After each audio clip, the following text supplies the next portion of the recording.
যদি উনি গাঁজা না খায় তাহলে আপনি হলেন মিথ্যাবাদী। লানাতুল্লাহি আলাল কাযিবিন, মিথ্যাবাদীদের উপর আল্লাহর অভিশাপ। একজন আলেমকে গাঁজাখোর বলা জায়েজ না। বাংলাদেশের বড় হুজুর নামে অনেকজনে চিনে ভালো হুজুর হিসাবে। ওই বড় হুজুর যখন এই মাইক পায়, মঞ্চ পায়, তখনই ওদেরকে নিয়ে কথা বলে না। যারা বলে উলুধ্বনি আর আযান সমান, সেই বিষয়ে তার বক্তব্য নাই, তাদেরকে কাফের বলে না। যারা বলে আযান এবং উলুধ্বনি সমান, তাদের ব্যাপারে কথা বলে না, তাদেরকে কাফের বলে না। যারা বলে আমরা শরীয়ত আইন মানি না, তাদেরকে কাফের ঘোষণা করে না। যারা বলে বিষ্ণু আর মুহাম্মদ সমান, তাদেরকে কাফের ঘোষণা করে না। কাফের ঘোষণা করার জন্য মঞ্চে বসে বসে পায় ডক্টর মিজানুর রহমান আজহারের মতো জনপ্রিয় বক্তাকে, ঠিক কিনা বলেন? কাফের ঘোষণা করার জন্য তারা সুস করে বাংলাদেশের যুবকদের আইডল জনাব মৌলানা আমির হামজার মতো ব্যক্তিকে, ঠিক কিনা? তারেক মনোয়ারের মতো জগৎ বিখ্যাত আলেমকে কাফের ঘোষণা করার জন্য সেই বড় হুজুর পায়, ঠিক কিনা? বড় হুজুরকে চিনেন তো আপনারা? চিনেন না? ওনারা বলতেছে তাসছাড়া বক্তা, আমির হামজা তাসছাড়া।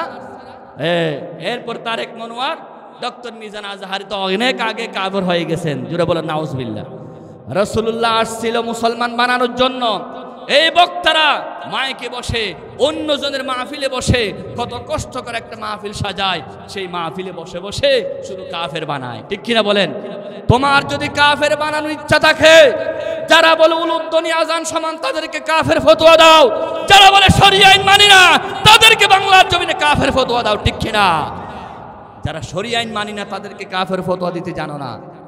যারা ইসলামের কথা বলে, আল্লাহর কোরআনে কায়েম করার জন্য বাংলার জমিনে যেই সমস্ত ওলামারা সবচেয়ে কষ্ট করেছেন, তার মধ্যে একজন হচ্ছে আমির হামজা, ঠিক কিনা? মুফতি আমির হামজা সাহেব, উনি বাংলাদেশের যুবকদের আইডল। মানুষ হিসাবে কিছু কথার মধ্যে ভুল হয়ে যেতে পারে। মান কাসুরা কালামুহু কাসুরা গালাতুহু, এটা হচ্ছে বালাগতের কায়দা, এটা হচ্ছে আরবি প্রবাদ। যার কথা বেশি হয়ে যায়, তার কিছু ভুল হয়ে যায়। ওনাকে পা উপরে তুলে মাথা নিচে দিয়ে 11 ঘন্টা রিমান্ডে দিয়েছে।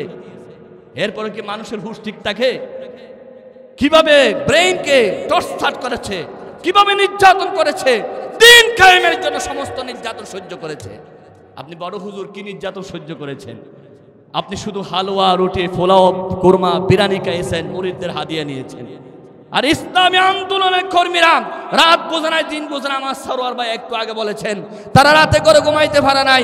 ঈদ কি জিনিস তারা বুঝে নাই দীর্ঘ 17 বছর। কোরবান কি জিনিস তারা বুঝে নাই। সন্তান মায়ের কাছে যেতে পারে নাই, বাবার কাছে যেতে পারে নাই। জমিনে রাস্তায় রাস্তায় তাদেরকে রাত কাটাতে হয়েছে।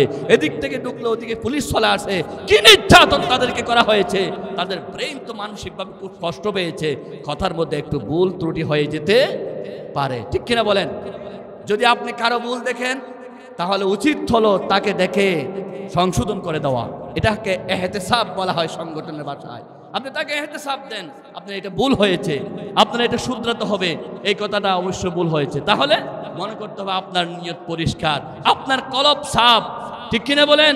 যদি কলব নিয়ত পরিষ্কার থাকে, তাহলে মাইকের মারফতে জনসমুদ্রের কাছে আলেমদেরকে বেইজ্জত করা যায় না, ঠিক কিনা বলেন? কারো ভুল হলে তাকে ব্যক্তিগতভাবে এটাকে সমাধান করেন। উনি একজন মানুষ, মানুষ তো ভুলের ঊর্ধ্বে নয়। পৃথিবীতে 3টা জাত। এক জাতের নাম হলো মানুষ, ভুলও করবে, শুদ্ধ করবে। আরেক জাত হচ্ছে ফেরেশতা, জীবনে কোনোদিন ভুল করবে না, শুধু শুদ্ধ করবে। আরেক জাত হচ্ছে শয়তান, জীবনে কোনোদিন ভালো করবে না, শুধু অশুদ্ধ করবে, খারাপ করবে। কিন্তু 3 জাতের মধ্যে সবচাইতে দামি জাত হলো মানুষ। বলেন কি? আল ইনসানু মুরাক্কাবুন মিনাল খাতাই ওয়ান নিসিয়ান। মানুষ তো ভুল এবং অন্যায় সবগুলো নিয়ে মানুষ সৃষ্টি হয়েছে, যুক্ত হয়েছে। মানুষের ভুল হতে পারে। সুতরাং মানুষের যদি ভুল হয়, আপনি ডেকে সমাধান করে দেন। কথায় কথায় কাফের ফতোয়া দেওয়া ইসলাম কখনো অনুমোদন করে না, ঠিক কিনা? রাসূলুল্লাহ সাল্লাল্লাহু আলাইহি ওয়াসাল্লাম বলেছেন, আল মুমিনু মিরাতুল মুমিন। একজন মুমিন অপরজনের আয়না স্বরূপ। আয়না যেমন ভুল দেখাইয়া দেয়, আপনিও ভুল দেখাইয়া দেন। 2 নাম্বার, আল্লাহ রাব্বুল আলামিন বলেছেন সূরাতুল হুজুরাতে, ওয়ালা তাজাসসু, মানুষের পিছু নিও না। যে মানুষের পিছে পিছে লেগে থাকে, আল্লাহ তাকে পিছে ঠেলে দেয়। তুমি মিজান আজহারের পিছি ফিজে লেগেছিলা, মিজান আজহারিকে আল্লাহ অনেক উপরে তুলে নিয়েছেন আলহামদুলিল্লাহ। যার পিছনে লেগে থাকে সে পিছনে পড়ে থাকে, আর যার পিছনে লাগে সে উপরে উড়ে যায়। উপরে তোলার মালিক কে? জোরে বলুন কে? বুখারী শরীফের হাদিস, রাসূলুল্লাহ সাল্লাল্লাহু আলাইহি ওয়াসাল্লাম বলেছেন, ইন্নাল্লাহ তাআলা ইযা হাব্বা আবদান দা জিবরাইল। আল্লাহ যখন কোনো মানুষকে ভালোবাসে জিবরাইলকে ডেকে বলে, জিবরাইল আমি এই জনকে ভালোবাসি, এই লোকটাকে ভালোবাসি, তুমিও ভালোবাসো। ফেরেশতাদেরকে ভালোবাসতে বলো, জমিনে গিয়ে বলো সবাই যাতে ওনাকে ভালোবাসে। এই ভালোবাসা তৈরি হয় কার পক্ষ থেকে? মানুষ যে মিজান আজহারের মতো ব্যক্তিকে, বিশ্ব মুফাসসির আল্লামা সাঈদী সাহেবকে কলিজা দিয়ে ভালোবেসেছেন, এটা হচ্ছে আল্লাহর দান, ঠিক কিনা? কে ভালোবাসতে বলেছেন? আল্লাহ ভালোবাসতে বলেছেন। আল্লাহ যাকে ভালোবাসে তার দিয়ে কোরআনের খেদমত নেওয়ায়, রাসূলের হাদিসের খেদমত নেওয়ায়, একামতে দ্বীনের খেদমত নেওয়ায়। আল্লাহ আমির হামজাকে ভালোবাসছে বলেই আল্লাহ ওনার দিয়ে অনেক খেদমত নিয়েছেন। মাঠে ময়দানে লক্ষ লক্ষ জনতাকে কোরআনের তাফসীর করার জন্য আল্লাহ ওনাকে দ্বীনের জন্য কবুল করেছেন, ঠিক কিনা? এটা কোনো কারো ব্যক্তিগত অবদান নয়, এটা হচ্ছে আল্লাহর রহমত। কার রহমত? সুতরাং আপনারা যে বলেন উনি গাঁজা খেয়েছে, জোরে বলেন নাউজুবিল্লাহ। আরো বলেছেন এক্সপেক্টেড, কারো গাঁজা এক্সপেক্টেড সারা গাঁজা, আর কেউ বলেছেন এক্সপেক্টেড ওয়ালা গাঁজা, জোরে বলেন নাউজুবিল্লাহ। উনি যদি গাঁজা খেয়ে থাকেন আপনার কথা সত্য হয়, যদি উনি গাঁজা না খায় তাহলে আপনি হলেন মিথ্যাবাদী। লানাতুল্লাহি আলাল কাযিবিন, মিথ্যাবাদীদের উপর আল্লাহর অভিশাপ। একজন আলেমকে গাঁজাখোর বলা জায়েজ না, ঠিক কিনা বলেন? রাসূল করিম সাল্লাল্লাহু আলাইহি ওয়াসাল্লাম বলেছেন, যদি কোনো ব্যক্তির বিরুদ্ধে এমন একটা কথা বলো যেটা শুনলে সে খুব কষ্ট পায়, ইন কানা ফি আখিহি, সেটা যদি তার মধ্যে থাকে তাহলে সেটা হলো গীবত। ওয়াইন লাম তাকুন ফি আখিহি, সেটা যদি তোমার ভাইয়ের মধ্যে না থাকে তাহলে মিথ্যা অপবাদ। সে যদি গাঁজা খায় এটা গীবত হবে, সে যদি গাঁজা না খায় তাহলে এটা কি হবে? মিথ্যা অপবাদ হবে। কি বলেন? আল্লাহ রাসূল বলেছেন, ইজতানিবুস সাবাল মুবিকাত, সাতটি মারাত্মক গুনাহ থেকে তোমরা বেঁচে থাকো। এক নাম্বার হলো আশিরকু বিল্লাহ, আল্লাহর সাথে শিরিক করা। এর মধ্যে আরেকটা হচ্ছে ওয়ালা তাআতু বিবুহতান, কোন মানুষের ব্যাপারে মিথ্যা অভিযোগ দিও না, মিথ্যা অপবাদ দিও না। মানুষ যখন মিথ্যা অপবাদ দেয় আল্লাহর আরশ আজিম পর্যন্ত প্রকম্পিত হয়ে যায়, ঠিক কিনা বলুন? সুতরাং আমরা বাঁশখালীর ময়দান থেকে লাখো জনতার মধ্য দিয়ে জানিয়ে দিতে চাই, এখন আলেমদের মধ্যে ফাটল সৃষ্টি করার সময় নাই, এখন আলেমদের ঐক্য হওয়ার সময়। একজনের বিরুদ্ধে অপরজন খাদা ছুটাছুটি করার সময় এখন শেষ হয়ে গেছে, ঠিক কিনা? কার টুপি লম্বা, কার টুপি গোল, কার টুপি পাঁচকুল্লি, কার টুপি কাপড়ের, কার টুপি সবুজ, কার টুপি কিরকম, এই ভেদাভেদ করার সময় এখন চলে গেছে। এখন কিভাবে অন্তরের সাথে অন্তর মিলিয়ে একজন অপরজনকে কলিজা দিয়ে মহাব্বত করে বাংলার জমিনকে ইসলামের জমিনে পরিণত করে, এখন এটাই সময় এসেছে, ঠিক কিনা বলেন? সুতরাং বড় হুজুর আপনাকে অনুরোধ জানাই, অন্তর থেকে হিংসা ছাড়ুন, আলেমদের মধ্যে একতলাপ ছাড়ুন, মতানৈক্য ছাড়ুন, ইত্তেফাক করার জন্য, ঐক্যবদ্ধ করার জন্য সবাই ঐক্যবদ্ধ হয়ে যান। এখন বাংলার জনগণ এগুলো আর খায় না, ঠিক কিনা? বাংলার জনগণ চায় সব আলেমরা এক প্ল্যাটফর্মে আসুক, ইসলাম কায়েম হয়ে যাক। আগামী দিনের সূর্য, ইসলামের সূর্য, আগামী দিনের সূর্য, আল কোরআনের সূর্য, আগামী দিনের সূর্য, ইসলামের সূর্য হোক। কারা কারা চান হাত আল্লাহকে দেখান। লিল্লাহি তাকবীর। আল কোরআনের আলো আল্লাহ যেন আমাদের জমিনকে কোরআনের জন্য কবুল করেন, জোরে বলে আমিন।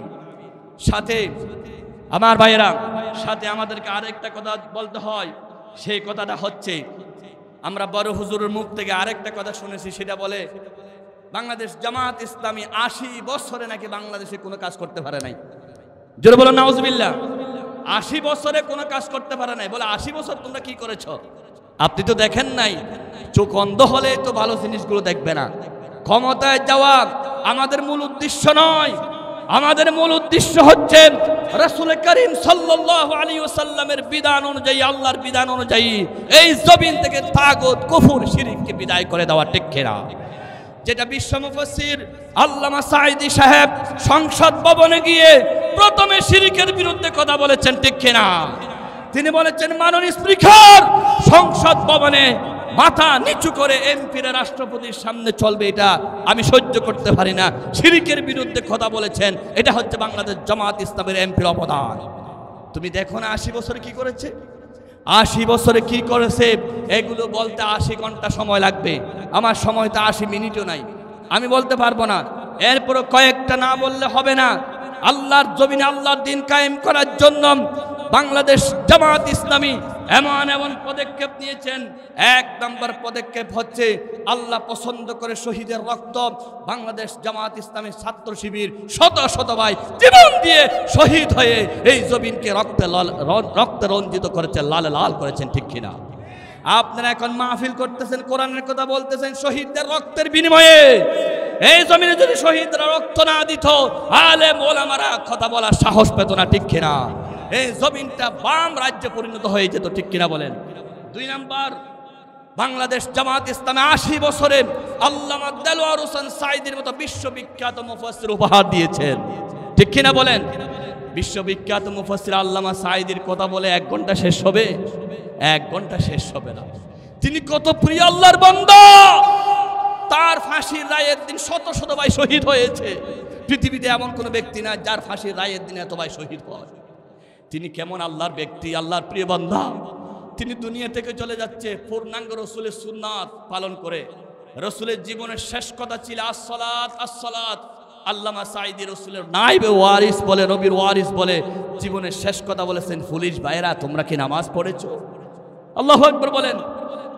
আল্লামা সাঈদীর জীবনের শেষ হাসি, যে হাসি দিয়ে বিশ্ব মানুষকে জান্নাতের সুগ্রাণ দিয়ে গেছেন, মনে হচ্ছে এখনো কি একটা হাসি। বিশ্ব কবি সম্রাট আল্লামা ইকবাল বলেন, ইমানদারের নিশানাতে বলতেছি ভাই তুদের তরে, মৃত্যুকালে হাস্য মুখে মরণকে যে বরণ করে, মৃত্যু মুখে যিনি হাসে তিনি হচ্ছে জান্নাতি মানুষ। সুবহানাল্লাহ বলেন। আল্লামা সাঈদী সাহেবের কয়টা কথা বলবো। পৃথিবীর সমস্ত ফাঁসির আসামিরা ফাঁসির মঞ্চে যাওয়ার 1 ঘন্টা আগে আত্মীয় স্বজনের সাথে কথা বলতে পারে, বিদায় নিতে পারে। ব্যতিক্রম ধর্মী ফাঁসির মঞ্চে গেছেন আল্লামা সাঈদী, তিনিও জানেন না ফাঁসির মঞ্চে নিয়ে যাচ্ছে, আত্মীয় স্বজনের সাথে দেখা করতে দেয় নাই। কারাগার গিয়ে বলতেছে তুমি অসুস্থ, হাসপাতালে নিয়ে যাওয়া হবে। তিনি বলেন আমি অসুস্থ, আমি জানি না। বল তুমি হার্ট অ্যাটাক করেছো, তোমাকে হাসপাতালে নিয়ে যেতে হবে। তিনি বলছেন আমি হার্ট অ্যাটাক করেছি, আমি জানি না। বলে আমার আত্মীয় স্বজনের সাথে দেখা করতে দাও না, তাও দেওয়া যাবে না। শেষ পর্যন্ত হাসপাতালে ঢুকে ইঞ্জেকশন মেরে জমিন থেকে বিদায় করে দিল। আল্লামা সাঈদীকে যখন ইঞ্জেকশন মারা হচ্ছে, একটা নার্সের মেয়ে চিৎকার করেছিল ওনাকে এখন শহীদ করা হচ্ছে। আমার ভাইরা, পৃথিবীর ইতিহাসের অন্যতম শহীদ আল্লামা সাঈদী সাহেব 13 বছর জেলখানা থেকে যাওয়ার দিনে একজনের সাথে দেখা করতে দেয় নাই।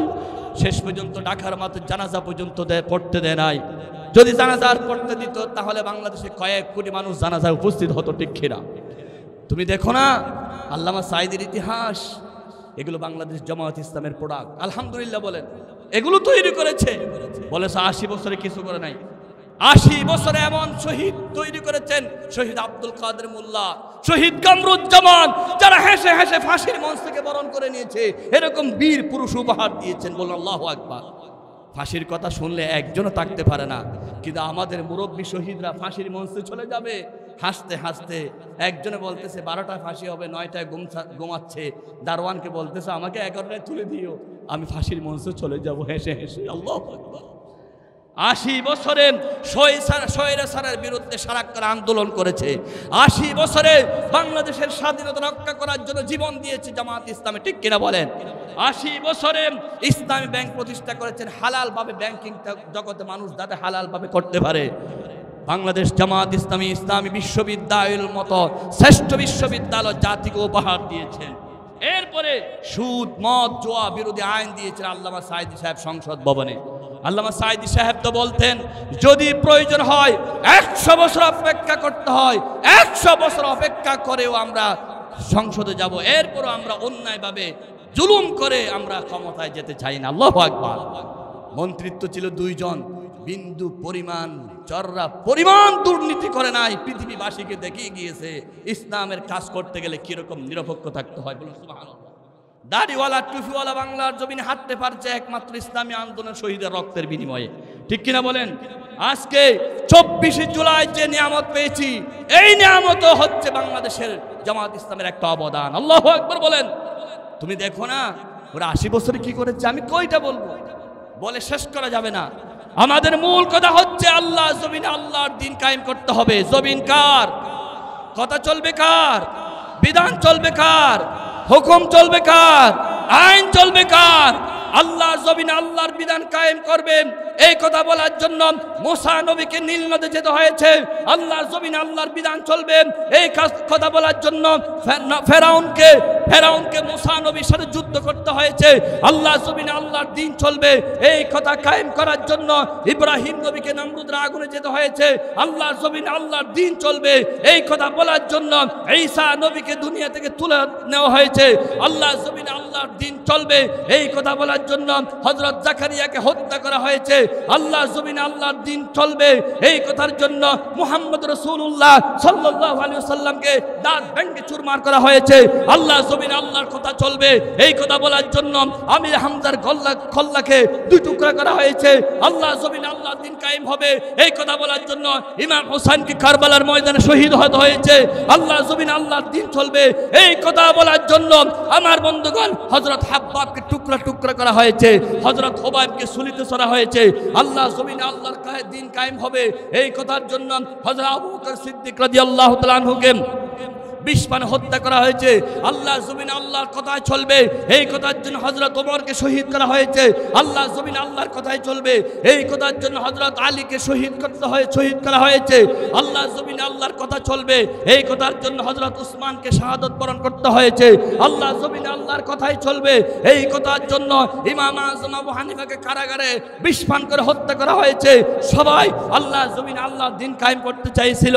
আল্লাহ জমিনে আল্লাহর দিন কায়েম করার জন্য আল্লামা সাঈদীর মতো মহান ব্যক্তিকে ইনজেকশন মারে শহীদ করা হয়েছে। আল্লাহ জমিনে আল্লাহর কায়েম হবে, দিন কায়েম হবে এই কথা বলার জন্য ইসলামী আন্দোলনে অসংখ্য মুজাহিদকে শহীদ করা হয়েছে। আল্লাহ জমিনে আল্লাহর দিন কায়েম হবে এই কথা বলার জন্য আমাদেরকে যদি রক্ত দিতে হয়, জীবন দিতে হয়, শহীদ হতে হয়, কারা কারা রাজি আছে জিহাদ আল্লাহকে দেখায়। আসসালামু আলাইকুম ওয়া রাহমাতুল্লাহি ওয়া বারাকাতুহু। نحمده ونستعينه ونستغفره ونؤمن به ونتوكل عليه ونعوذ بالله من شرور أنفسنا ومن سيئات أعمالنا من يهد الله فلا مضل له ومن يضلله فلا هادي له ونشهد أن لا إله إلا الله وحده لا شريك له ونشهد أن سيدنا ونبينا ومولانا محمدا عبده ورسوله الذي أرسله بالحق بشيرا ونذيرا وداعيا إلى الله بإذنه وسراجا منيرا فقد قال الله تعالى في كلامه المجيد وفرقانه الحميد সকলে পড়ি আউযু বিল্লাহি মিনাশ শাইতানির রাজীম বিসমিল্লাহির রাহমানির রাহিম ইন্নাল্লাহা ওয়া মালাইকাতাহু يصلون على النبي يا أيها الذين آمنوا صلوا عليه وسلموا تسليما اللهم صل على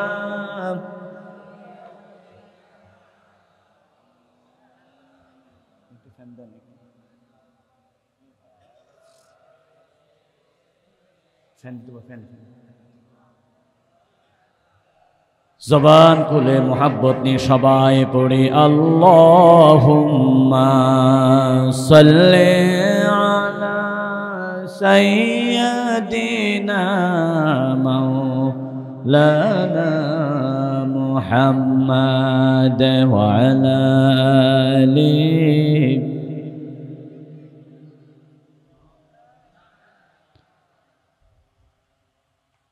بلغ العلا بكماله كشف الدجى بجماله حسنت جميع خصاله صلوا عليه وآله بلغ العلا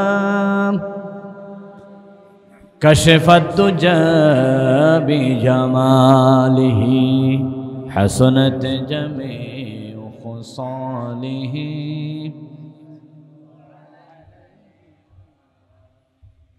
मुझे कुछ मिले या न मिले मुहम्मद मिले यानी वो शय जिससे अल्लाह मिले बलगल उला كشف الدجى بجماله حسنت جميع خصاله بسم الله الرحمن الرحيم وقضى ربك ألا تعبدوا إلا إياه وبالوالدين إحسانا صدق الله مولانا العظيم وقال رسول الله صلى الله عليه وسلم رضا الرب في رضا الوالد وسخط الرب في سخط الوالد وصدق رسوله النبي الحبيب الكريم দক্ষিণ ছনোয়া ছেলবন খুরশেদ আলী চৌধুরী পাড়া ইসলামী তরুণ কাফেলার উদ্যোগে আয়োজিত ঐতিহাসিক তাফসীর সিরাতুন নবী সাল্লাল্লাহু আলাইহি ওয়াসাল্লাম মাহফিল 11তম। আজকের মাহফিলের মাননীয় সভাপতি মহোদয় জনাব আলহাজ হযরত মাওলানা মাহবুবুল হক সাহেব, সাবেক সিনিয়র শিক্ষক, রাজাখালী বিআইউ কামিল মাদ্রাসা, ফজিলাতুল শেখ হযরতুল আল্লাম জনাব মাওলানা শফিকুর রহমান সাহেব, মাননীয় আরবি প্রভাষক, রাজাখালী বিইউআই কামিল মাদ্রাসা, বারাকাল্লাহু ফি হায়াতিহিমা ওয়া আতাকুমুল্লাহু ইলমান নাফিআ ওয়া হায়াতান তাইয়্যিবা। সবাই বলে আমিন। দুজনে যোগ্য, দক্ষ, অভিজ্ঞ আলহামদুলিল্লাহ। প্রধান অতিথি জনাব রেজাউল হক চৌধুরী সাহেব, সাবেক চেয়ারম্যান মহোদয়, প্রধান মুফাসসির হিসাবে আলোচনা পেশ করার সদয় সম্মতি জ্ঞাপন করেছেন এবং উপস্থিত হয়েছেন আন্তর্জাতিক খ্যাতিসম্পন্ন মুফাসসিরে কোরআন, আলেম জগতের অহংকার, ভদ্র জগতের অলঙ্কার, আমার অত্যন্ত শ্রদ্ধাস্পদ মান্যবর উস্তাদুল উলামা, তাজুল উলামা, শামসুল উলামা জনাব আল্লামা কামরুল ইসলাম সাঈদ আনসারী সাহেব হাফাজাহুল্লাহু সুবহানাহু ওয়া তাআলা বিন কুল্লিল বালা। কথা বলেছেন হযরত মাওলানা আখতারুজ্জামান সাহেব পুইছড়ি বাঁশখালী এবং এই ইউনিয়নের মাননীয় নায়েব আমির জনাব হযরত মাওলানা জামাল উদ্দিন জিহাদি সাহেব মাগরিব থেকে এশা পর্যন্ত জিহাদ করেছেন আলহামদুলিল্লাহ। হযরত মাওলানা ওমর ফারুক সিদ্দিকী সাহেব বারাকাল্লাহু ফি হায়াতিহি, মনসুর আলম আনসারী সাহেব, মাওলানা মিজানুর রহমান সাহেব, আমার আগে যিনি সুন্দর বক্তব্য দিয়েছেন, এলাকার তরুণ কৃতি সন্তান জনাব সরওয়ার ভাই চমৎকার জাদু বয়ান দিয়েছেন এবং উপস্থিত হয়েছেন সকলের নয়নমণি প্রিয় ভাই জনাব আব্দুল্লাহ মোহাম্মদ ফয়সল সাহেব, মাননীয় সেক্রেটারি মহোদয়, বাংলাদেশ জামাত ইসলামী ছনোয়া ইউনিয়ন, এবং উপস্থিত আছেন জনাব মুবিনুল হক সাহেব বারাকাল্লাহু ফি হায়াতিহি। ডানে বামে অসংখ্য মেহমানে ইজাম উলামা একরাম উপস্থিত আছেন। সকলের নাম নিয়ে সম্মান দেওয়া দরকার, কিন্তু সময় খুব সংক্ষিপ্ত। প্রধান মুফাসসির উনি দ্রুত গতিতে ঢাকা চলে যেতে হচ্ছে, সেজন্য আমার এদিকে সময় কমে গেছে। সেজন্য আমি সকলকে নামে নামে শ্রদ্ধা দিতে না পারলেও অন্তর ভরা ভালোবাসা দিচ্ছি। আনজিলুন্নাস মানাজিলহুম, আল্লাহ সবাইকে নিজস্ব পজিশনে সম্মান দান করুক, আমরা সবাই বলে আমিন। নায়েবে রাসূল, অন্যান্য হযরত, উলামা ইকরাম, শ্রদ্ধাভাজন মুরব্বিয়ান আযম, বেরাদারান ইসলাম, সুধী মণ্ডলী, পর্দানসীন পরম শ্রদ্ধেয়া আমার মা ও বোনেরা, মাননীয় পরিচালক ভাই, আমার প্রিয় ভাই শামসুদ্দিন সাহেব এবং প্রিয় ভাই জনাব হোসেন সাহেব, মাননীয় সভাপতি অত্র সমিতির, এবং অন্যান্য দায়িত্বশীল ভাইয়েরা, পর্দানসীন মা ও বোনেরা, ছোটো ছোটো মাসুম বাচ্চাগণ, আসসালামু আলাইকুম ওয়া রাহমাতুল্লাহি ওয়া বারাকাতুহু। সবাই কেমন আছেন? আল্লাহ রাব্বুল আমিন। আমি আলহামদুলিল্লাহ ভালো আছি। নতুন নতুন এখন টমেটো বাইর হচ্ছে বাজারে। একজনকে জিজ্ঞাসা করলাম দাম কত, বলে 100 টাকা কেজি, অথচ সময় আসবে 2 টাকা কেজি হবে, ঠিক না? তো এখন 100 টাকা কেন? নতুন বের হচ্ছে, নতুন সব কিছুর দাম বেশি। এই সোনোয়ার জন্য এই মাহফিলটা অত্যন্ত দামি, যেহেতু এটা নতুন মাহফিল হচ্ছে। আলহামদুলিল্লাহ, মাহফিলের বছরে সিজনের শুরুতেই মাহফিল, ঠিক কি না? সেজন্য এটার মূল্য অনেক কি বেশি।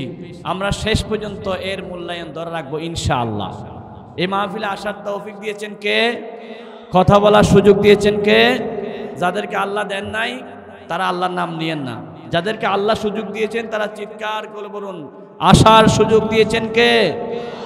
কথা বলার সুযোগ দিয়েছেন কে? শোনার সুযোগ দিয়েছেন কে? সেজন্য সে আল্লাহর দরবারে শুকরিয়া আদায় করা দরকার আছে কি নাই? জবান খুলে মোহাব্বত নিয়ে বলি আলহামদুলিল্লাহ। আরো বড় আওয়াজ আলহামদুলিল্লাহ। লাখো কোটি দরুদ সালাম বিশ্ব নবী মুহাম্মদ রাসূলুল্লাহ, সবাই বলুন সাল্লাল্লাহু আলাইহি ওয়াসাল্লাম, এর প্রতি অসংখ্য শুহাদায়ে কেরামের আত্মার মাগফিরাত কামনা করে আমার নির্ধারিত বিষয়ে আলোচনা শুরু করতে যাচ্ছি। এটা যেহেতু সিরাতুন নবী মাহফিল, রাসূলের সিরাত থেকে আলোচনা করতে হবে। রাসূলের সিরাত আর কোরআন এক না দুই? এক। আম্মা জান আয়েশা সিদ্দিকা রাদিয়াল্লাহু তাআলা আনহার কাছে প্রশ্ন করলেন, কাইফা কানা খুলুক রাসূলিল্লাহি সাল্লাল্লাহু আলাইহি ওয়াসাল্লাম, নবীর সিরাত কেমন ছিল? রাসূলের স্ত্রী আম্মা জান আয়েশা বলেন, আমা তাকরাউল কোরআন, তোমরা কি কোরআন পড়তে জানো না? কানা খুলুকুল কোরআন, কোরআনই হচ্ছে নবীর সিরাত। আজকে নবীর সিরাত জানবো কোথায় থেকে? কোরআন থেকে। 2 নম্বর কথা, আম্মা জান উম্মে সালমা রাদিয়াল্লাহু তাআলা আনহা বলেছেন, কানাল কোরআন ইয়ামশি আলাল আরদ, রাসূল যখন হাঁটতেন মনে হতো কোরআন হাঁটতেছে জমিনে। সুবহানাল্লাহ বলেন। তাহলে সিরাত আর কোরআন কোনো বেশ কম নাই, মুদ্রার এপিঠ আর ওপিঠ, সিরাতুন নবী আর আখলাকুন নবী আর কোরআনুল কারীম। এই কোরআনুল কারীমের টোটাল হচ্ছে 30 পারা। আমি আলোচনা করার জন্য একটা আয়াত শরীফ তেলাওয়াত করেছি অংশ বিশেষ, সেটা হচ্ছে 15তম পারার। কোরআনুল কারীমের টোটাল সূরার সংখ্যা হচ্ছে 114।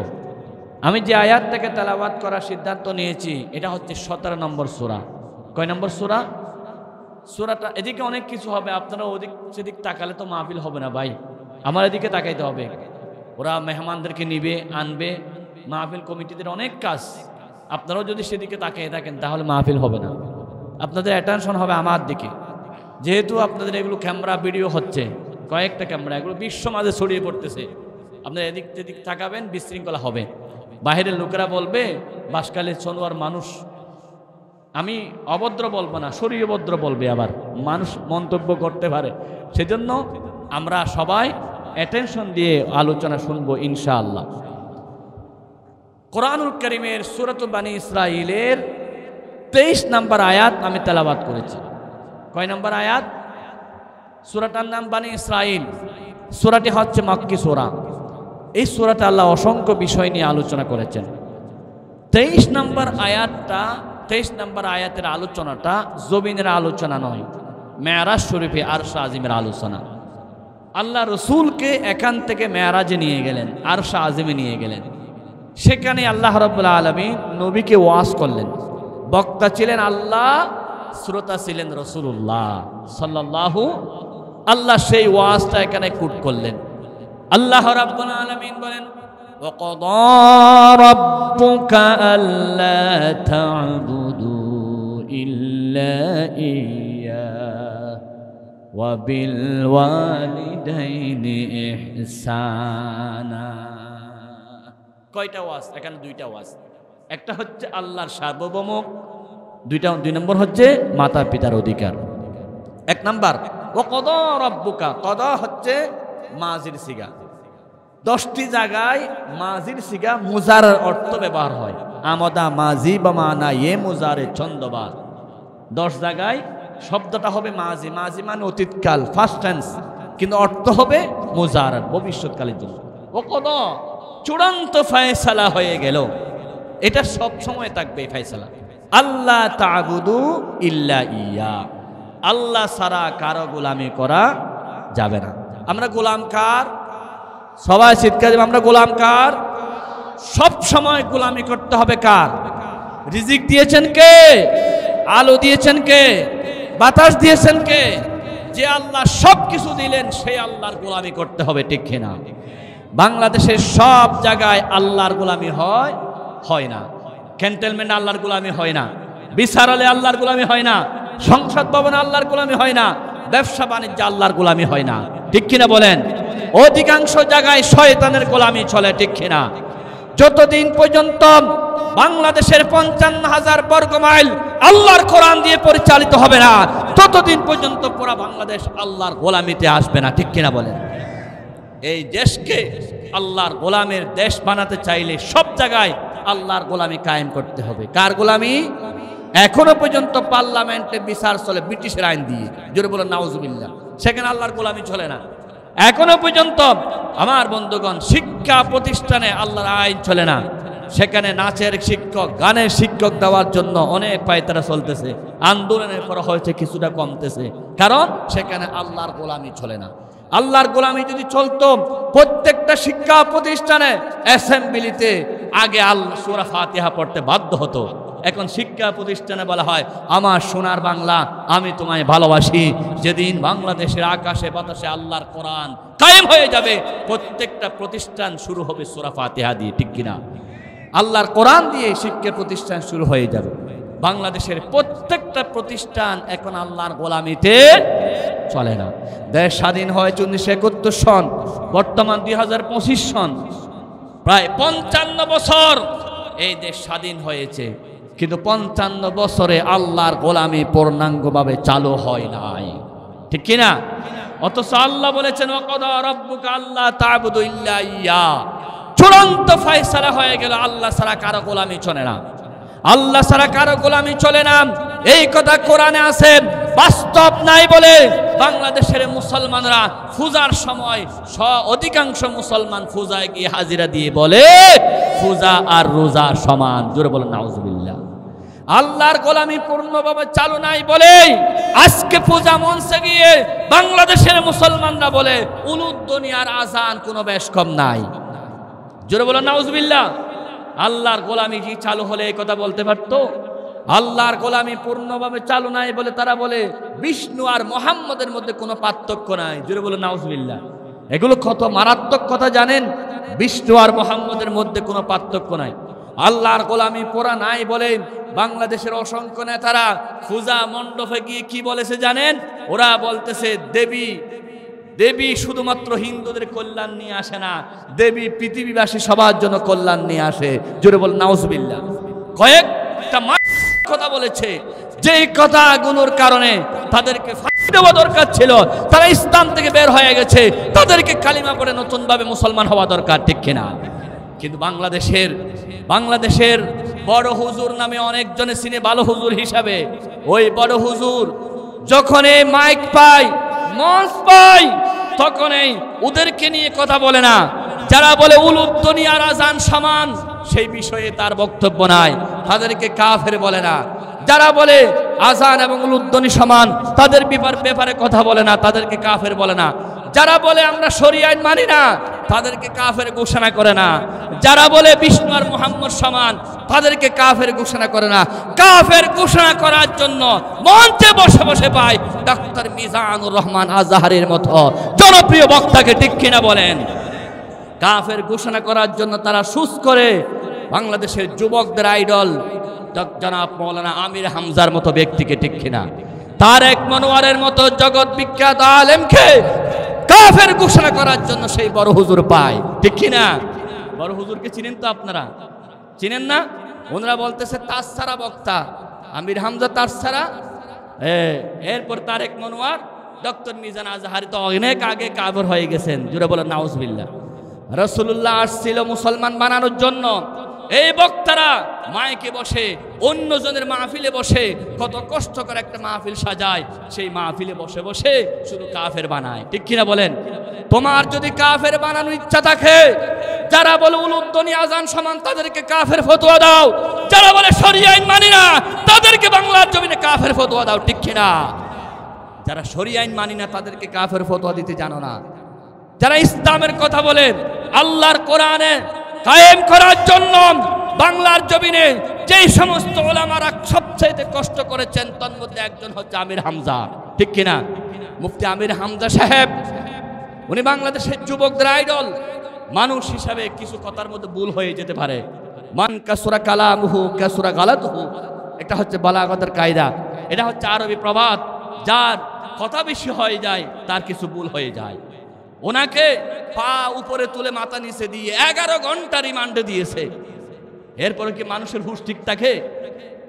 কিভাবে ব্রেইনকে টর্চার করেছে, কিভাবে নির্যাতন করেছে, দিন কায়েমের জন্য সমস্ত নির্যাতন সহ্য করেছে। আপনি বড় হুজুর কি নির্যাতন সহ্য করেছেন? আপনি শুধু হালুয়া, রুটি, পোলাও, কোরমা, বিরিয়ানি খাইয়েছেন, মুরিদদের হাদিয়া নিয়েছেন। আর ইসলামী আন্দোলনের কর্মীরা রাত বোঝে নাই, দিন বোঝে না। আমার সরোয়ার ভাই একটু আগে বলেছেন তারা রাতে করে ঘুমাইতে পারে নাই। ঈদ কি জিনিস তারা বুঝে নাই দীর্ঘ 17 বছর। কোরবান কি জিনিস তারা বুঝে নাই। সন্তান মায়ের কাছে যেতে পারে নাই, বাবার কাছে যেতে পারে নাই। জমিনে রাস্তায় রাস্তায় তাদেরকে রাত কাটানো হয়েছে। এদিক থেকে ঢুকলে ওদিকে পুলিশ চলে আসে। কি নির্যাতন তাদেরকে করা হয়েছে। তাদের ব্রেইন তো মানসিকভাবে খুব কষ্ট পেয়েছে। কথার মধ্যে একটু ভুল ত্রুটি হয়ে যেতে পারে, ঠিক কিনা বলেন? যদি আপনি কারো ভুল দেখেন তাহলে উচিত হলো তাকে দেখে সংশোধন করে দেওয়া। এটাকে এহতেসাব বলা হয় সংগঠনের ভাষায়। আপনি তাকে এহতেসাব দেন, আপনার এটা ভুল হয়েছে, আপনার এটা শুধরাতে হবে, এই কথাটা অবশ্য ভুল হয়েছে। তাহলে মনে করতে হবে আপনার নিয়ত পরিষ্কার, আপনার কলব সাফ, ঠিক কিনা বলেন? যদি কলব নিয়ত পরিষ্কার থাকে তাহলে মাইকের মারফতে জনসমুদ্রের কাছে আলেমদেরকে বেইজ্জত করা যায় না, ঠিক কিনা বলেন? কারো ভুল হলে তাকে ব্যক্তিগতভাবে এটাকে সমাধান করেন। উনি একজন মানুষ, মানুষ তো ভুলের ঊর্ধ্বে নয়। পৃথিবীতে 3টা জাত, এক জাতের নাম হলো মানুষ, ভুলও করবে শুদ্ধ করবে। আরেক জাত হচ্ছে ফেরেশতা, জীবনে কোনোদিন ভুল করবে না, শুধু শুদ্ধ করবে। আরেক জাত হচ্ছে শয়তান, জীবনে কোনোদিন ভালো করবে না, শুধু অশুদ্ধ করবে, খারাপ করবে। কিন্তু 3 জাতের মধ্যে সবচাইতে দামি জাত হলো মানুষ। বলেন কি? আল ইনসানু মুরাক্কাবুন মিনাল খাতাই ওয়ান নিসিয়ান। মানুষ তো ভুল এবং অন্যায় সবগুলো নিয়ে মানুষ সৃষ্টি হয়েছে, যুক্ত হয়েছে। মানুষের ভুল হতে পারে। সুতরাং মানুষের যদি ভুল হয় আপনি ডেকে সমাধান করে দেন। কথায় কথায় কাফের ফতোয়া দেওয়া ইসলাম কখনো অনুমোদন করে না, ঠিক কিনা?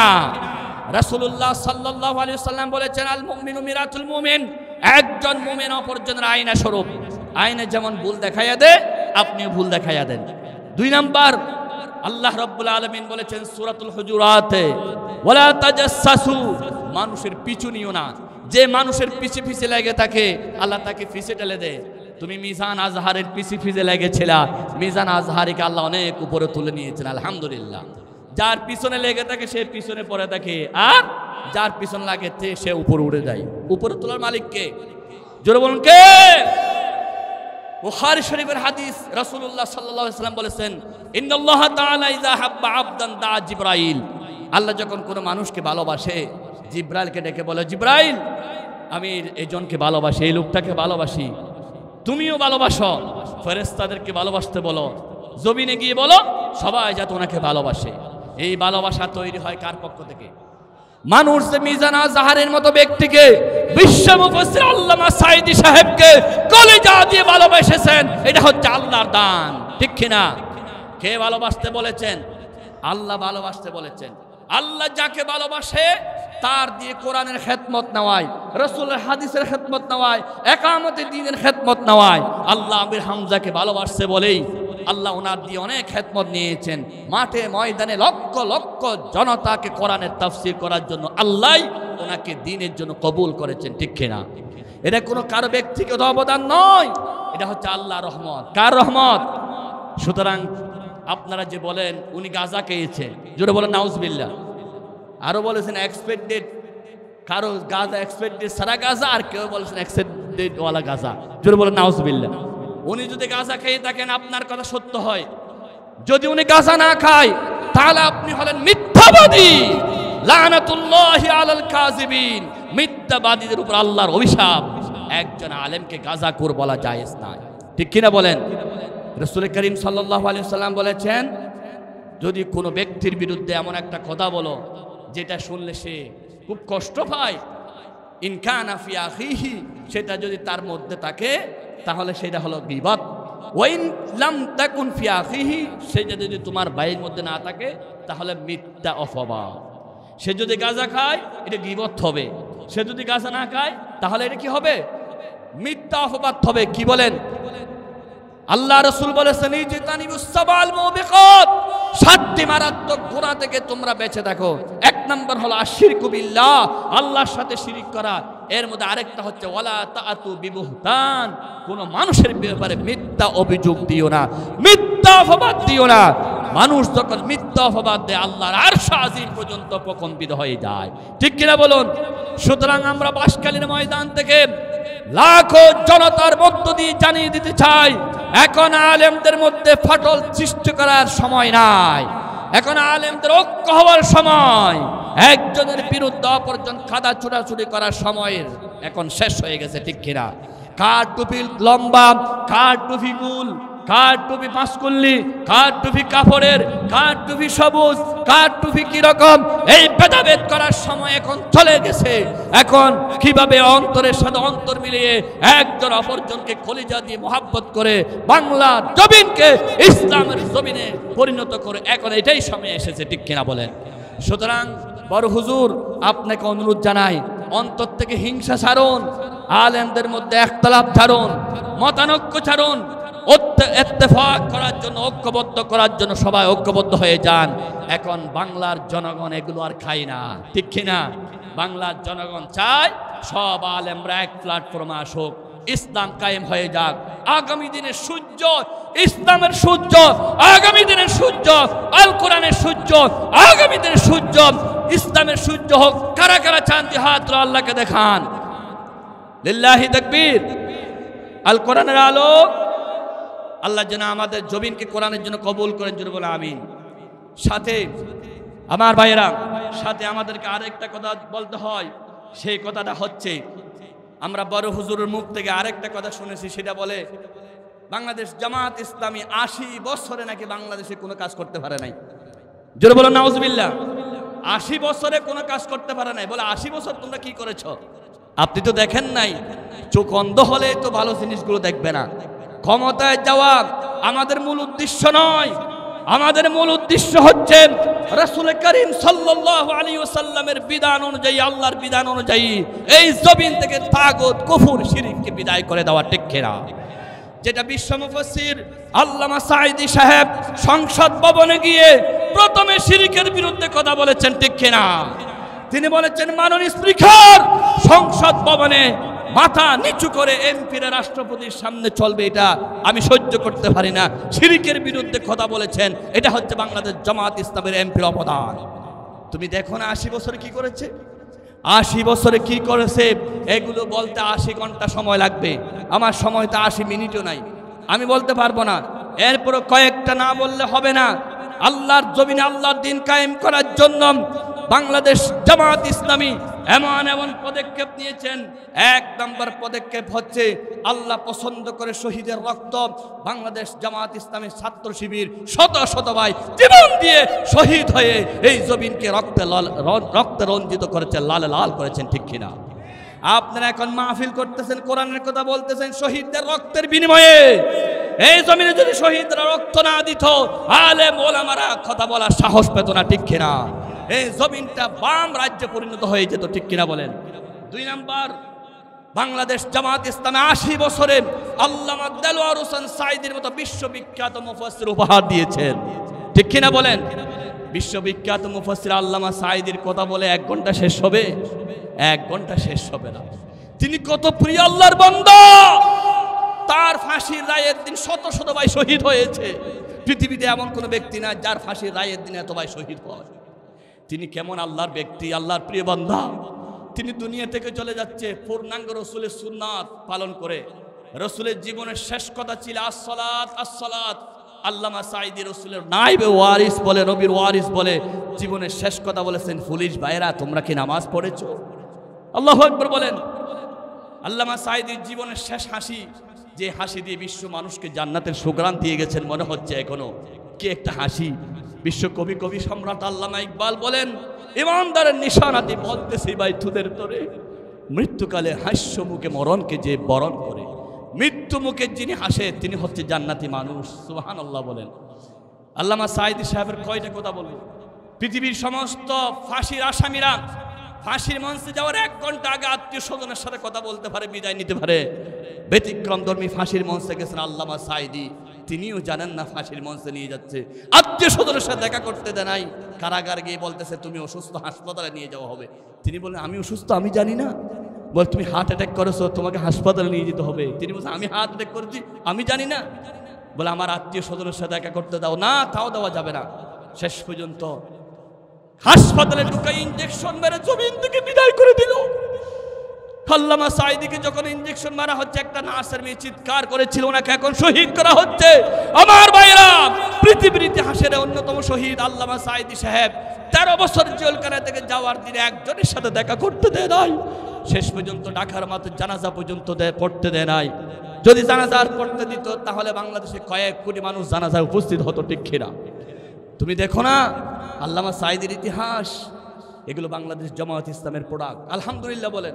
এগুলো তৈরি করেছে, বলেছে 80 বছরে কিছু করে নাই।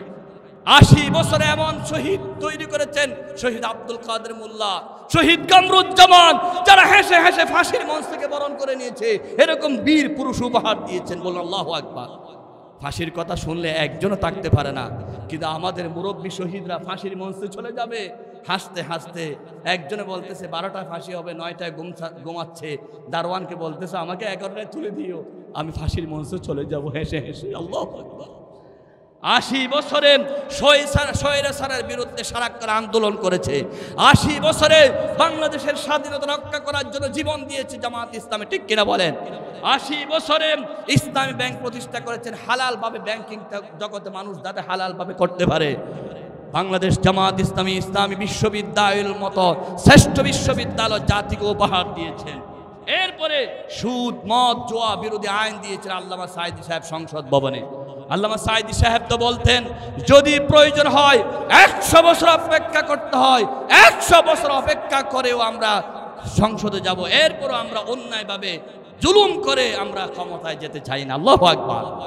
মন্ত্রিত্ব ছিল 2 জন, বিন্দু পরিমাণ চররা পরিমাণ দুর্নীতি করে নাই। পৃথিবীবাসীকে দেখিয়ে গিয়েছে ইসলামের কাজ করতে গেলে কিরকম নিরপেক্ষ থাকতে হয়। বলুন সুবহানাল্লাহ। দাড়িওয়ালা টুপিওয়ালা বাংলার জমিনে হাঁটতে পারছে একমাত্র ইসলামী আন্দোলন শহীদের রক্তের বিনিময়ে, ঠিক কিনা বলেন? আজকে 24 জুলাই যে নিয়ামত পেয়েছি, এই নিয়ামত হচ্ছে বাংলাদেশের জামাত ইসলামের একটা অবদান। আল্লাহু আকবার বলেন। তুমি দেখো না ওরা 80 বছরে কি করেছে, আমি কয়টা বলবো, বলে শেষ করা যাবে না। আমাদের মূল কথা হচ্ছে আল্লাহ জমিনে আল্লাহর দিন কায়েম করতে হবে। জমিন কার? কথা চলবে কার? বিধান চলবে কার? হুকুম চলবে কার? আইন চলবে কার? আল্লাহর জমিনে আল্লাহর বিধান কায়েম করবেন। এই কথা বলার জন্য মুসা নবীকে নীল নদে যেতে হয়েছে। আল্লাহর জমিনে আল্লাহর বিধান চলবে এই কথা বলার জন্য ফেরাউনকে মুসা নবীর সাথে যুদ্ধ করতে হয়েছে। আল্লাহর জমিনে আল্লাহর দিন চলবে এই কথা কায়েম করার জন্য ইব্রাহিম নবীকে নমরুদের আগুনে যেতে হয়েছে। আল্লাহর জমিনে আল্লাহর দিন চলবে এই কথা বলার জন্য ঈসা নবীকে দুনিয়া থেকে তুলে নেওয়া হয়েছে। আল্লাহর জমিনে আল্লাহর দিন চলবে এই কথা বলার জন্য হযরত জাকারিয়াকে হত্যা করা হয়েছে। আল্লাহ জমিনে আল্লাহর দিন চলবে, এই কথার জন্য মুহাম্মদ রাসূলুল্লাহ সাল্লাল্লাহু আলাইহি ওয়াসাল্লামকে দাঁত ভেঙে চুরমার করা হয়েছে। আল্লাহ জমিনে আল্লাহর কথা চলবে, এই কথা বলার জন্য আমির হামজার খল্লাকে দুই টুকরা করা হয়েছে। আল্লাহ জমিনে আল্লাহর দিন কায়েম হবে, এই কথা বলার জন্য ইমাম হোসেনকে কারবালার ময়দানে শহীদ হতে হয়েছে। আল্লাহ জমিনে আল্লাহর দিন চলবে, এই কথা বলার জন্য আমার বন্ধুগণ হযরত হাব্বাবকে টুকরা টুকরা করা হয়েছে, হযরত হুবাইবকে সুলিতে ছড়া হয়েছে। আল্লাহ জমিনে আল্লাহর দিন কায়েম হবে, এই কথার জন্য হযরত আবু বকর সিদ্দিক রাদিয়াল্লাহু তাআলা আনহুকে বিস্ফানে হত্যা করা হয়েছে। আল্লাহ জমিনে আল্লাহর কথাই চলবে, এই কথার জন্য হযরত ওমরকে শহীদ করা হয়েছে। আল্লাহ জমিনে আল্লাহর কথাই চলবে, এই কথার জন্য হযরত আলীকে শহীদ করা হয়েছে। আল্লাহ জমিনে আল্লাহর কথা চলবে, এই কথার জন্য হযরত উসমানকে শাহাদাত বরণ করতে হয়েছে। আল্লাহ জমিনে আল্লাহর কথাই চলবে, এই কথার জন্য ইমাম আযম আবু হানিফাকে কারাগারে বিস্ফান করে হত্যা করা হয়েছে। সবাই আল্লাহ জমিনে আল্লাহর দিন কায়েম করতে চাইছিল। আল্লাহ জমিনে আল্লাহর দিন কায়েম করার জন্য আল্লামা সাঈদীর মতো মহান ব্যক্তিকে ইনজেকশন মারে শহীদ করা হয়েছে। আল্লাহ জমিনে আল্লাহর কায়েম হবে, দিন কায়েম হবে, এই কথা বলার জন্য ইসলামী আন্দোলনে অসংখ্য মুজাহিদকে শহীদ করা হয়েছে। আল্লাহ জমিনে আল্লাহর দিন কায়েম হবে, এই কথা বলার জন্য আমাদেরকে যদি রক্ত দিতে হয়, জীবন দিতে হয়, শহীদ হতে হয়, কারা কারা রাজি আছে জিহাদ আল্লাহকে দেখায়। আমরা বাংলাদেশ স্বাধীন হওয়ার পর দেখেছি কেউ বাবার আইন চালু করেছে, কেউ চাচার আইন চালু করেছে, কেউ আফার আইন চালু করেছে, কেউ বুবুর আইন চালু করেছে। আল্লাহর আইন চালু করার জন্য একজনও চেয়ারে বসে নাই, ঠিক কিনা? আমি আপনাদেরকে এখানে 1 কোটি টাকা চ্যালেঞ্জ দিলাম, কোন ব্যক্তি আল্লাহর জমিনে আল্লাহর দিন কায়েম করার জন্য কাজ করেছে বাংলাদেশ স্বাধীন হওয়ার পর থেকে এই পর্যন্ত? কেউ আল্লাহর জমিনে আল্লাহর দিন চায় নাই। কেউ চেয়েছে বাবার দিন, কেউ চেয়েছে চাচার দিন, কেউ চেয়েছে আফার দিন, এক একজন এক এক ক্ষমতা চেয়েছে। আমাদের সবাইকে কার দিন মানতে হবে? আল্লাহ রাব্বুল আলামিন সেই কথা বলেন, ওয়াকাদা রাব্বুকা আল্লা তা'বুদু ইল্লা ইয়্যাহু ওয়া বিল ওয়ালিদাইনি ইহসানা। চূড়ান্ত ফয়সালা হয়ে গেল, আল্লাহর জমিনে আল্লাহর দিন ছাড়া, আল্লাহর বিধান ছাড়া কারো বিধান চলবে না। যুগে যুগে যত নবী রাসূল আসছিলেন, সকল নবী রাসূলরা আল্লাহ জমিনে আল্লাহর দিন কায়েম করার জন্য কাজ করেছিলেন। হযরত নূহ আলাইহিস সালাতু ওয়াস সালাম আল্লাহ জমিনে আল্লাহর আইন চাইলেন, ওয়ালাকাদ আরসালনা নূহান ইলা কওমিহি ফাকালা ইয়া কওমি ইবুদুল্লাহ। নূহ আলাইহিস সালাতু ওয়াস সালাম তার জাতিকে বললেন, আল্লাহ ছাড়া কারো গোলামি চলবে না। وإلى عاد أخاهم هودا قال يا قوم اعبدوا الله ما لكم من إله غيره। আদ জাতিকে আদ নবীকে তার জাতির কাছে প্রেরণ করলাম, তিনি বললেন আল্লাহ ছাড়া আল্লাহ জমিনে আর কারো গোলামি চলবে না। وإلى ثمود أخاهم صالحا قال يا قوم اعبدوا الله ما لكم من إله غيره। সামুদ জাতির কাছে সালেহ পয়গম্বরকে প্রেরণ করলাম, তিনি বললেন আল্লাহ জমিনে আল্লাহর আইন কায়েম করতে হবে। শুধুমাত্র নূহ নয়, সালেহ নয়, হুদ নয়, ওয়ালাকাদ বা'আসনা ফি কুল্লি উম্মাতির রাসূলা আন ইবুদুল্লাহ ওয়াজতানিবুত তাগুত। জোরে বলুন আল্লাহু আকবার। যত নবীরা ছিলেন সমস্ত নবীদের মিশন ছিল একটা, জমিন কার? আইন চলবে কার? ইনিল হুকমু ইল্লা লিল্লাহ। আল্লাহর জমিনে আল্লাহর আইন চলবে। আলা লাহুল খালকু ওয়াল আমর, সৃষ্টি যার, আইন চলবে তার। জোরে বলুন সুবহানাল্লাহ। আমার কাছে একটা মোবাইল আছে, সেই মোবাইলের নাম স্যামসাং। এই স্যামসাং মোবাইল যদি চালাতে হয় স্যামসাং কোম্পানির নিয়মে চালাতে হবে। নোকিয়া কোম্পানির মোবাইল নোকিয়া কোম্পানির নিয়মে চালাতে হবে। মোবাইল যার, কোম্পানির নিয়মে চলতে হবে। সুতরাং বুঝে থাকলে বলুন জমিনটা কার? বিধান চলবে কার? আল্লাহ রাব্বুল আলামিন সেজন্য বলেন, আমি তোমাদেরকে সৃষ্টি করেছি আমার গোলামি করার জন্য। ওয়া মা খালাকাতুল জিন্না ওয়াল ইনসা ইল্লা লিয়াবুদুন। আমি তোমাদেরকে সৃষ্টি করেছি একমাত্র কার গোলামি করার জন্য? আল্লাহর গোলামি করার। চিৎকার দেবেন কার গোলামি?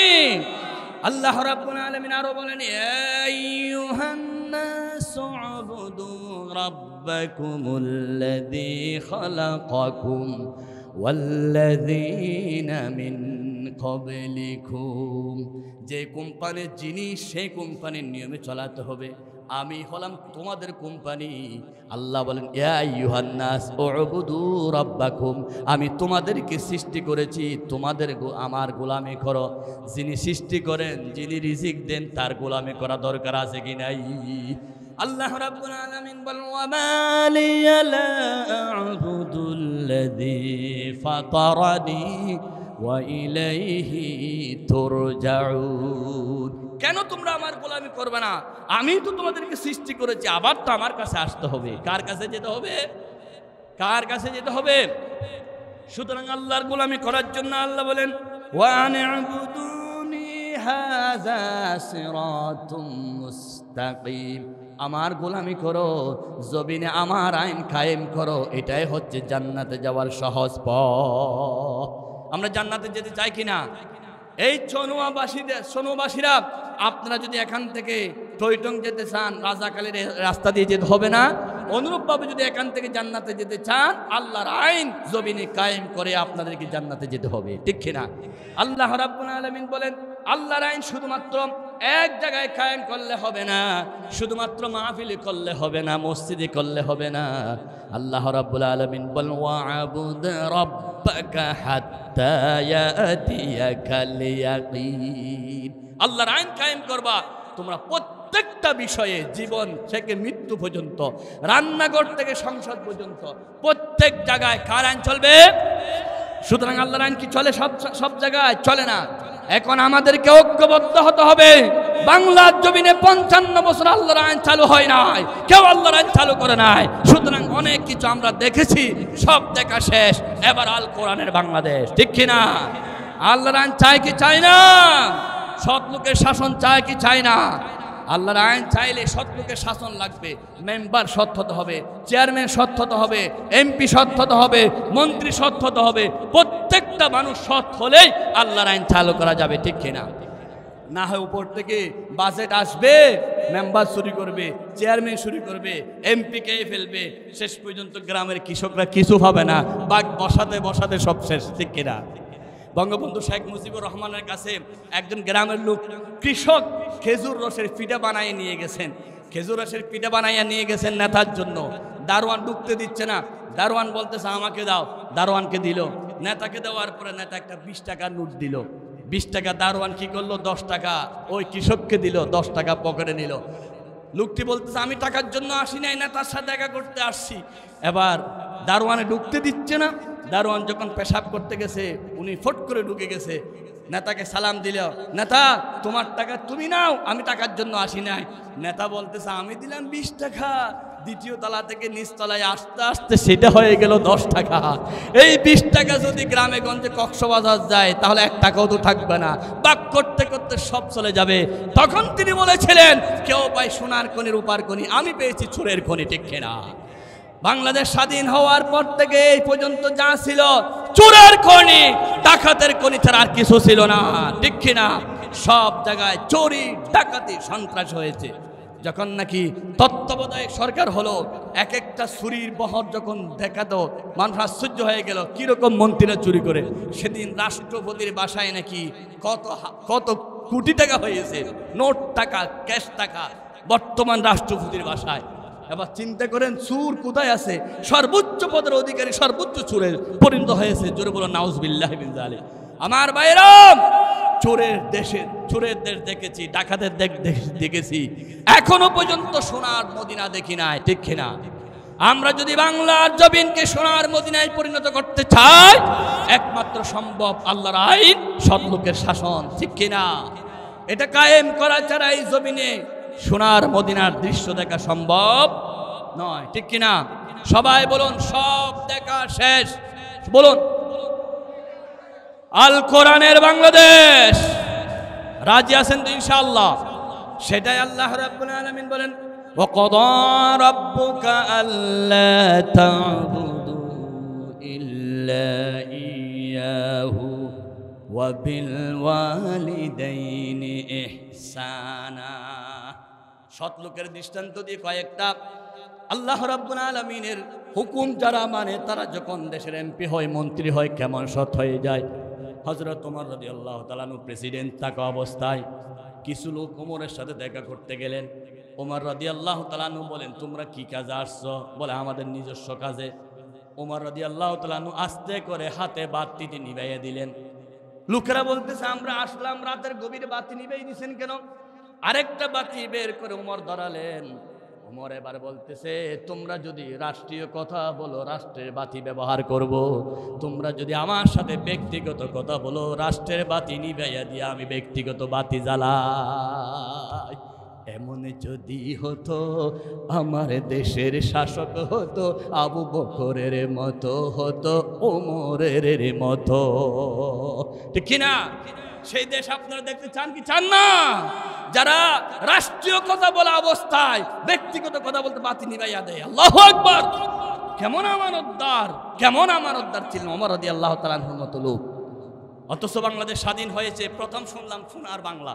কি আমার মুরব্বীরা যারা বয়স্ক হয়ে গেছেন তারা কি দেখেছেন সোনার বাংলা? সোনা দিতে পারে নাই। পরে আসলো রূপার বাংলা, রূপা দিতে পারে নাই। পরে আসলো আধুনিক বাংলা, শান্তি দিতে পারে নাই। পরে শুনলাম ডিজিটাল বাংলা। ডিজিটাল বাংলা মানে ব্যাংক ডাকাতি হয়ে যায়, ডাইরেক্ট শেয়ার বাজার লুট হয়ে যায়। এরপরে শুনলাম স্মার্ট বাংলা। কি বাংলা? স্মার্ট বাংলা মানে আমার বন্ধুগণ, আমার সরওয়ার ভাইয়ের মতো ব্যক্তিরা, ইসলামী আন্দোলন কর্মীরা ঘরে থাকতে পারে না, তারা রাত্রে নাড়াকুড়ায় থাকার নাম হলো স্মার্ট বাংলা। স্মার্ট বাংলা মানে দিনের বুট রাতে করার নাম হলো স্মার্ট বাংলা। স্মার্ট বাংলার কয়েকটা দৃষ্টান্ত দিই। স্মার্ট বাংলার প্রেসিডেন্ট যিনি ছিলেন, প্রধানমন্ত্রী, কি পরিমাণ নির্যাতন করেছেন। একজন ব্যক্তির কথা বলি শুধু, জিয়াউল আহসান, নাম মনে রাখবেন। কি নাম? তিনি 1030 জনের উপরে মানুষ খুন করেছে। সুবহানাল্লাহ নাকি নাউজুবিল্লাহ। তিনি লোকটাকে ধরে নিয়ে সাগরের মাঝখানে তিনি নিজেই এভাবে গুলি মারতেন। গুলি মারার পরে মাথার মগজ ফিনকি মেরে বের হতো, রক্ত দিয়ে বের হতো। তিনি বলতেন, মানুষের রক্ত এবং মগজ না দেখলে আমার কলিজা ঠান্ডা হয় না। জোর বলেন নাউজুবিল্লাহ। এরপরে সাগরের মাঝখানে সাগরওয়ালাদের থেকে জিজ্ঞাসা করতো কখন জোয়ার আসবে, কখন বাটা আসবে। যখন জোয়ার শেষ, বাটা শেষ, জোয়ার আসবে, তখন একবারে শেষ মাথায় তাকে ফেলে দিত। সে যাতে নিচ থেকে উঠতে না পারে, তার পেটের মধ্যে একটা সিমেন্টের বস্তা বাঁধত। কেমন জুলুম করেছে এই জিয়াউল হাসান একজন। আপনারা শুনে আশ্চর্য হয়ে যাবেন, যেভাবে আয়নাঘর তারা তৈরি করেছেন। সে আয়নাঘরে দরজা ছিল না, জানালা ছিল না, লাইট ছিল না, বিদ্যুৎ ছিল না। মৃত মানুষ কবরস্থানে থাকার মতো। একদিন দুদিন নয়, 13 বছর, 14 বছর, 8 বছর, 10 বছর এইভাবে আয়না করে রেখেছে। এবং তারা একটু যদি আলো পেত কি খুশি হতো।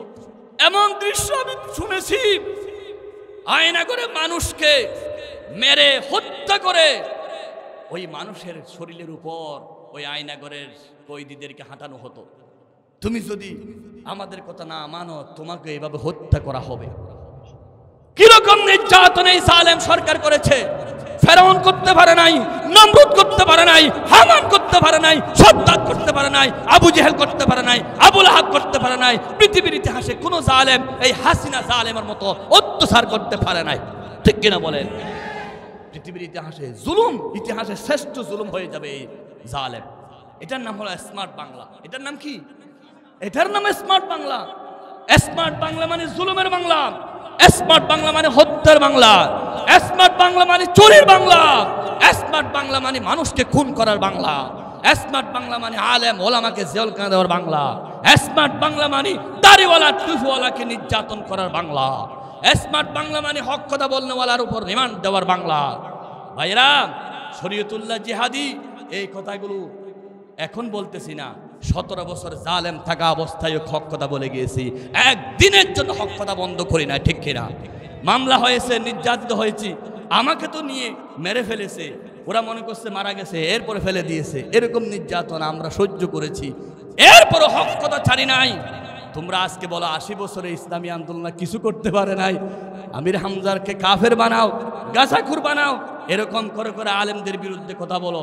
এই আলেমরা নির্যাতনের স্টিমরোলার সহ্য করে আল্লাহ জমিনে আল্লাহর দিন কায়েম করার জন্য কষ্ট করেছে, ঠিক কিনা বলেন আমার ভাইরা? সুতরাং আমরা স্মার্ট বাংলা দেখতে চাই না, সোনার বাংলা দেখতে চাই না, রূপার বাংলা দেখতে চাই না, আধুনিক বাংলা দেখতে চাই না, ডিজিটাল বাংলা দেখতে চাই না। আমরা এবার চাই মদিনার বাংলা, ঠিক কিনা? তাই আল্লাহর কোরআনের বাংলা চাই, রাসূলুল্লাহ সাল্লাল্লাহু আলাইহি ওয়াসাল্লামের শাসনের বাংলা চাই। চাই কি চাই না? প্রত্যেকটা ক্ষেত্রে আমাদেরকে সোনার মানুষ তৈরি করতে হবে, মেম্বার থেকে শুরু করে একেবারে মন্ত্রী পর্যন্ত, যারা ইউনিয়নের নেতৃত্ব দিতে পারে, আবার মসজিদেরও নেতৃত্ব দিতে পারে, সেরকম লোক ঠিক করতে হবে। তখনই আল্লাহর আইন সব লোকের শাসন জমিনে কায়েম হয়ে যাবে। এটাই বলেছেন আল্লাহ রাব্বুল আলামিন, ওয়াকাদা রাব্বুকা আল্লা তা'বুদু ইল্লা ইয়্যা। আল্লাহ ছাড়া আর কারো গোলামি করা যাবে। আজকে মানুষের গোলামি করার জন্য পাগল হয়ে গেছে। গরু বিক্রি হয় 30,000 টাকা, ছাগল বিক্রি হয় 5,000 টাকা, মানুষ বিক্রি হয় বুটের রাতে 500 টাকা। কয়শো টাকা? আমি জানি বাঁশখালীর মানুষ বিক্রি হয় না। বাঁশখালীর জমিনে আল্লামা সাঈদীকে ফাঁসির রায় দেওয়ার পরে প্রথম বিপ্লব এই জমিন থেকে উঠেছে, ঠিক কিনা? সুতরাং আপনারা সাঈদীর অনুসারী মহাব্বতকারী, আপনারা কি 500 টাকায় বিক্রি হতে পারেন? ইনশাআল্লাহ আমরা এবারে বিক্রি হবে না। জীবন যাকার তাক কোরআনের পক্ষে থাকবো, ইসলামের পক্ষে থাকবো, আল্লাহর দ্বীনের পক্ষে থাকবো। কারা কারা দিহাত আল্লাহকে দেখায়?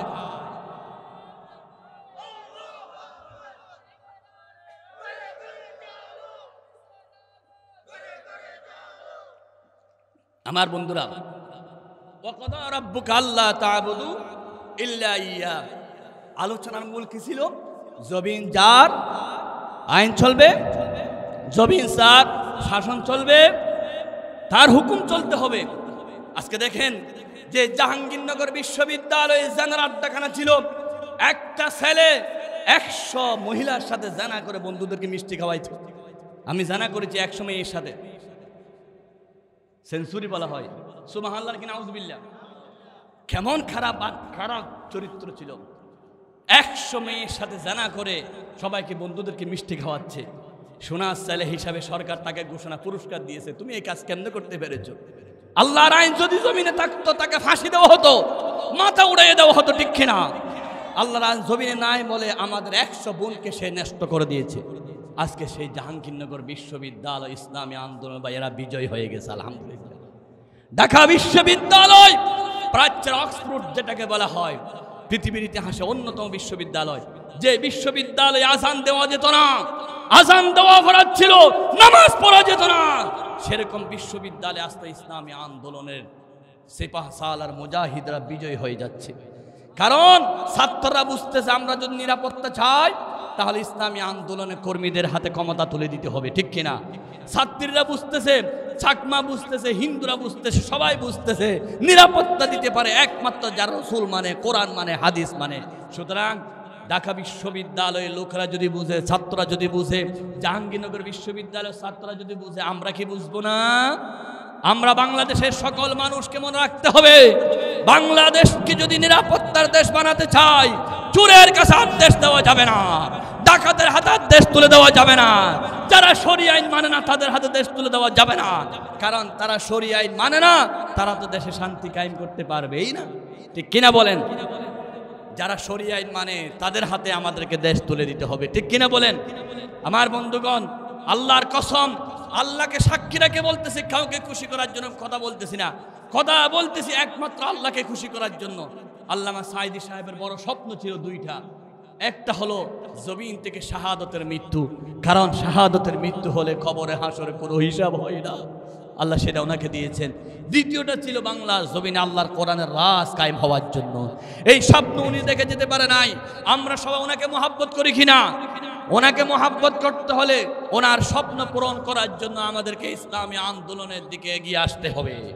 এই বাংলার জমিনে আল্লাহর রাজ কায়েম করার জন্য, রাসূলুল্লাহ সুন্নাত কায়েম করার জন্য আমাদেরকে 500 টাকায় আর বিক্রি হওয়া যাবে না। আমাদেরকে আর ভোট কেন্দ্রে অন্ধকার ঘরে গিয়ে সেখানে আমাদেরকে ঢাকা বিশ্ববিদ্যালয়ের ছাত্রদের মতো, জাহাঙ্গীরনগর বিশ্ববিদ্যালয়ের ছাত্রদের মতো আমাদেরকে ঈমানের পরিচয় দিতে হবে, ঠিক কিনা? আল্লাহকে খুশি করতে হবে। 2 নম্বর ওয়াজ, আমার আলোচনার সময় যেহেতু শেষ, মাত্র 10 মিনিট 15 মিনিট আছে।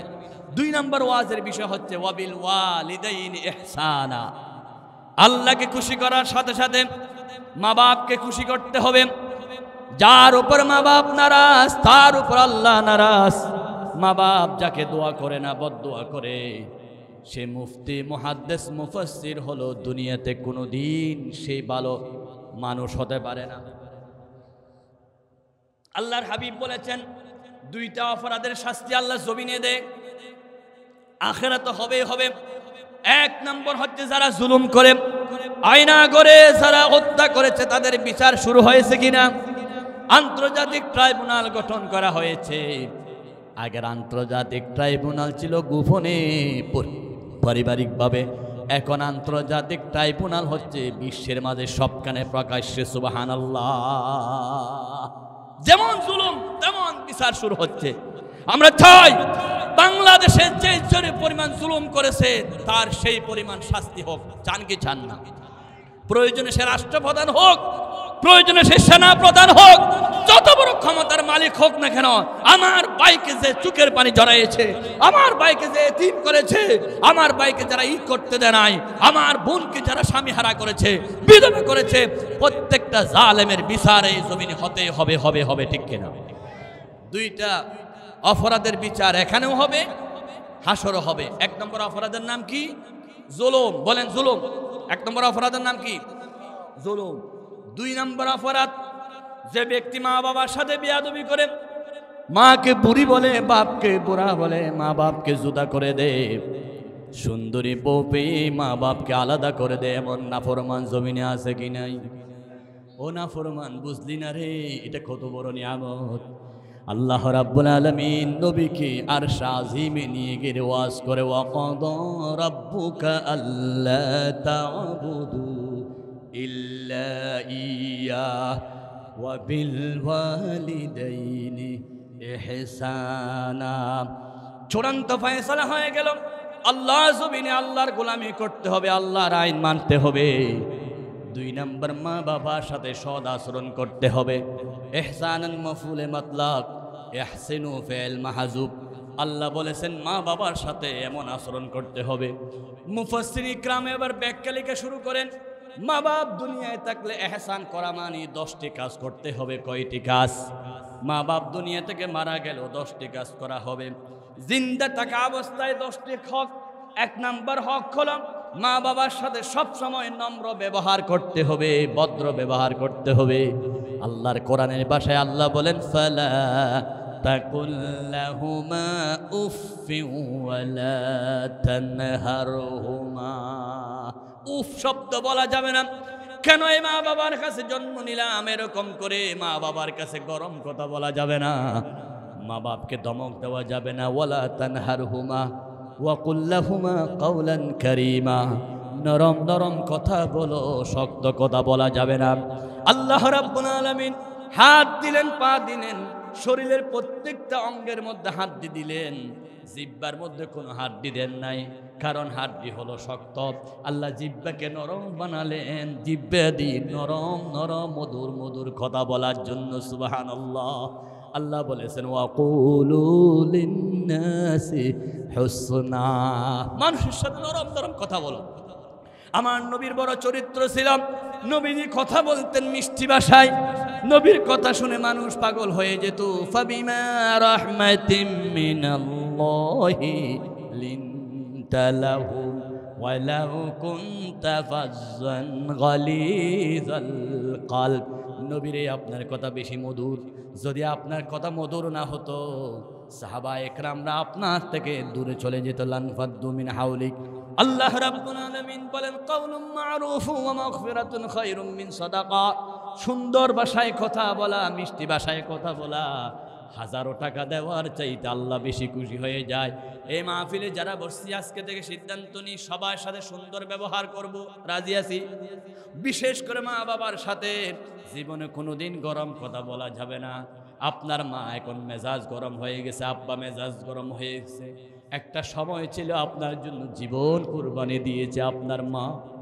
আপনি যখন বাবার পিঠ থেকে মায়ের পেটে আসলেন, ওই মায়ের পেটে 40 দিন নাপাক পানি, 40 দিন রক্ত, 40 দিন মাংস, 40 দিন পরে পূর্ণাঙ্গ মানুষ হয়ে গেলেন। আল্লাহর একটা ফেরেশতা এসে আল্লাহকে বলে, আল্লাহ মানুষ এটাকে লিখে দিব ভালো মানুষ না খারাপ মানুষ, ওনার রিজিকের অবস্থা লিখে দেব। সব হাদিসে আছে, ইবারত পড়ার সময় আমার নাই। এই কথা বলার পরে 3 মাস পরে সন্তান যখন মায়ের পেশে একটা পূর্ণাঙ্গ সন্তান হয়ে যায়, মা খুশি হয়ে যায়। এবার মা নড়াচড়া করতে, সন্তান যখন নড়াচড়া করে মায়ের কলিজা ঠান্ডা হয়ে যায়। আল্লাহ রাব্বুল আলামিন বলেন কোরআনুল কারীম পারা নম্বর 26 পৃষ্ঠা নম্বর 2 সূরা নাম আয়াত 15 লাইন নম্বর 11 রুকু 2 আল্লাহ বলেন ওয়াসাইনাল ইনসানা বিওয়ালিদাইহি ইহসানা হামালাতুহু উম্মুহু কুরহাও ওয়া ওয়াদাআতুহু কুরহা। আমি উপদেশ দিচ্ছি মা বাবার সাথে ভালো আচরণ করো। বিশেষ করে তোমার মা দীর্ঘ 10 মাস তোমাকে পেটে রেখেছে, তোমার মা কত কষ্ট সহ্য করেছে। দুনিয়াতে যারা বাপ হয়েছেন তারা যদি স্ত্রীর কাছে যান, স্ত্রী সন্তান হওয়ার পরে দেখবেন আপনার স্ত্রী একবার উঠে আরেকবার বসে সারা রাত উহা করে। যেভাবে আপনার স্ত্রী করতেছে আপনার মাও আপনাকে নিয়ে এইভাবে করেছিল। কেমনে মাকে জুদা খাইতে বলো, কেমনে মাকে বুড়ি বলো, কেমনে মাকে বলো আমি আর পারতেছি না, তোর নাতিরা বেশি হয়ে গেছে। তোমার মা তো 10 মাস পেটে রেখেছে, একদিনের জন্য তোমাকে জুদা করে নাই। যেদিন তুমি দুনিয়া আসবা তোমার মার কলিজা ছিঁড়ে যাচ্ছে, চিৎকার মারতেছে, আকাশ কাঁদে বাতাস কাঁদে। স্বামীকে বলে আমাকে মাফ করে দাও, মনে হয় আর বাঁচবো না। শ্বশুরীকে বলে আমাকে মাফ করে দাও, জীবন শেষ হয়ে গেল। পৃথিবীতে কত মহিলা ডেলিভারির দিন মারা গেল। WHO ওয়ার্ল্ড হেলথ অর্গানাইজেশন বলে 20% মহিলা ডেলিভারির দিন মারা যায়। আমার মা আপনার মাও আমাদেরকে দুনিয়া দেখাতে রক্তের বন্যা ভাসিয়ে দিয়েছে। ডাক্তাররা বলেন 20টি হাড্ডি ভেঙে গেলে 47% ব্যথা হয়, সন্তান আসার সময় 57% ব্যথা মা সহ্য করতে পারে না। আল্লাহর নবী ঈসার মা আল্লাহকে ডাক দিয়েছিলেন, ইয়া লাইতানি মিতু ক্বাবলা হাযা ওয়া কুনতু নাসিয়াম মানসিয়া। আল্লাহ কষ্ট যদি আমি জানতাম এর আগে মারা গেলে আমার ভালো হতো। আমার মাও আপনার ময় কষ্ট করেছেন। দুনিয়া আসার পরে মা আপনাকে গলা টিপে হত্যা করে নাই, মুখের সাথে লাগিয়ে 2 বছর 2.5 বছর দুধ পান করেছে। আল্লাহর হাবিব বলেছেন লাউ কাতাতা জিলদাক, তুমি যদি বুকের চামড়া দিয়ে জুতা সিলাইয়া দাও মায়ের এক পোড়া দুধের গুণ পরিশোধ করতে পারবে না। মায়ের রেখে ধারে দুধের দাম কাটিয়া গায়ের ছাম, পাপোষে বানাইলে ঋণের বোঝা শোধ হবে না মা। এমন দরদি ববে কেউ হবে না আমার মা। আল্লাহ রাব্বুল আলামিন বলেন 1 নাম্বার মা বাপ যাদের বেঁচে আছে হক হলো তাদের সাথে গরম কথা বলা যাবে না, নম্র কথা বলতে হবে, মিষ্টি কথা বলতে হবে, আম্মু আব্বু বলে মধুর সুরে সুরে ডাকতে হবে। তুমি প্রেমিকার সাথে কথা বলো কত সুন্দর করে, আই লাভ ইউ, তুমি কেমন আছো, কোথায় আছো। 1 লক্ষ প্রেমিক এক জায়গায় রাখলো মায়ের নখের সমান হতে পারবা না রে বন্ধু। বাংলাদেশে এমন যুবক আছে মায়ের ওষুধের টাকা দিয়ে প্রেমিকাকে জিনিস কিনে দেয়, এমন নাফরমান যুবক আছে। জোরে বলেন নাউজুবিল্লাহ। নাফরমান বুঝলি না, ও নাফরমান বুঝলি না রে, দুনিয়াতে আল্লাহ সহ্য করবে না। রাসূল বলেছেন দুনিয়াতে 2টা শাস্তি নগদ পাওয়া যায়, একটা হলো জুলুমের শাস্তি আর একটা হলো মা বাবার সাথে নাফরমানি করার শাস্তি। প্রমাণ যদি পেতে চান, পৃথিবীর সর্বশ্রেষ্ঠ মসজিদের নাম কাবা শরীফ। কাবা শরীফের একজন ইমাম ছিল, তার নাম ছিল খালিয়বী। সীমাহীন কালো ছিলেন। 7 বছর বয়সে তার মা তাকে নিয়ে কাবা শরীফ দ্বারা দোয়া করলেন, আল্লাহ আমার সন্তানকে কাবার ইমাম বানাইয়া দাও। মায়ের দোয়ার কারণে 21 বছর বয়সে তিনি ইমাম হয়ে গেলেন। সমস্ত ইমামরা সীমাহীন সুন্দর, এই ইমাম ছিল বেশি কালো। তাকে জিজ্ঞাসা করা হলো, কালো ইমাম তুমি কেমনে কাবার ইমাম হয়েছো? বলে একমাত্র মায়ের দোয়ার কারণে। কিন্তু সে বেয়াদব, পরে মার সাথে নাফরমানি করেছিল, আল্লাহর গজব তার উপর পড়েছে। 2 বছর কাবা শরীফের ইমামতি করে মায়ের বদদুয়া নিয়েছে। এখন তিনি সিনেমা হলের নায়ক। জোরে বলুন নাউজুবিল্লাহ, জোরে বলুন নাউজুবিল্লাহ। মা বাপকে যে কষ্ট দেয় আল্লাহর গজব তার উপর পতিত হয়, ঠিক কিনা? লিল্লাহি তাকবীর। আল কোরআনের আলো, প্রধান মুফাসসিরের আগমন। লিল্লাহি তাকবীর বলেন, লিল্লাহি তাকবীর। আহলান সাহলান মারহাবান, মাহফিলের পক্ষ থেকে স্বাগতম, মুবারকবাদ, ওয়েলকাম। আল্লাহ রাব্বুল আলামিন আমাদের প্রধান মুফাসসির কামরুল ইসলাম সাইদ আনসারী সাহেব অত্যন্ত ভদ্র, শরীফ জগতের ভদ্র, জগতের অহংকার, আলেম জগতের অলংকার, আমার অত্যন্ত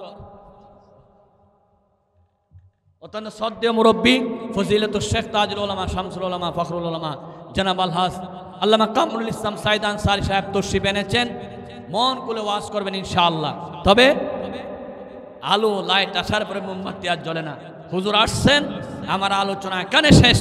ইনশাআল্লাহ আপনাদের আশেপাশে অন্য মাহফিলে আসলে সূরাতুল বানী ইসরাঈলের 23 নম্বর আয়াতের আলোকে বাকি কথা অন্য সময় বলবো। মনে রাখবেন আমার কথার 2টা বিষয়, একটা হচ্ছে জমিন কার, বিধান চলবে কার। এই কথা সবাইকে সবসময় মনে রাখতে হবে। যতদিন আল্লাহর দিন কায়েম হবে না ততদিন পর্যন্ত আমরা আমাদের জীবন দিয়ে সংগ্রাম করে যেতে হবে, ঠিক কিনা? বাটপারি ডাকাতি আর চলবে না, মুনাফিকি আর চলবে না। 2 নম্বর, আল্লাহর গোলামি করার পরে মা বাবার গোলামি করতে, মা বাবার ইহসান করতে হবে, মা বাবার সাথে সদাচরণ করতে হবে। এই কথাগুলো বলতে গিয়ে গালিগালাজ থেকে বিরত থাকার জন্য বিভিন্ন আলেমরা আছে আজকে একজনকে কাফের বানাচ্ছে, গাজাকুর বানাচ্ছে, তাদের পায়ে ধরে অনুরোধ জানাচ্ছে এগুলো বাদ দেন। আলেমদের মধ্যে ঐক্য সৃষ্টি করেন, মহব্বত সৃষ্টি করেন। এই যে আজকের প্রধান মুফাসসির আসছে, আমার সাথে দেখা হওয়ার সাথে সাথে আমাকে কলিজা ধরে জড়িয়ে ধরেছেন, একজন অপরজনকে মহব্বত করে। আমিও হুজুরকে শ্রদ্ধা করি। এরকম আলেমদের মধ্যে ভালোবাসা থাকতে হবে, মহব্বত থাকতে হবে। একজনের বিরুদ্ধে অপরজন গুতাগুতি করলে, গাড়াগাড়ি করলে শেষ। আপনি বড় চেয়ারে বসে আরেকজনের চেয়ার, আরেকজনের মাইক দিয়ে আপনি শুধু কাফের বানাচ্ছেন কেন, গাজাকুর বানাচ্ছেন কেন? এগুলো বাদ দেন ভাই। সবাই ঐক্য হয়ে যান, ভালোবাসা বৃদ্ধি করুন, মহব্বত বৃদ্ধি করুন। আল্লাহ সবাইকে আজকের সনওয়ার মাহফিল থেকে শিক্ষা নিয়ে আল্লাহর জমিনে আল্লাহর দিন কায়েম করার জন্য, সংগ্রাম করার জন্য আমাদেরকে ঐক্যবদ্ধ হওয়ার তৌফিক দান করুন। মা বাবার সেবা করার তৌফিক দান করুন। জুলগুন আমিন। হাযা মা ইনদি ওয়াল ইলমু ইনদাল্লাহ ওয়া মা তৌফিক ইল্লা বিল্লাহ। আসসালামু আলাইকুম ওয়া রাহমাতুল্লাহি ওয়া বারাকাতুহু। আইইউবি মিডিয়া, অপসংস্কৃতি মুক্ত আধুনিক ভিডিও সেন্টার।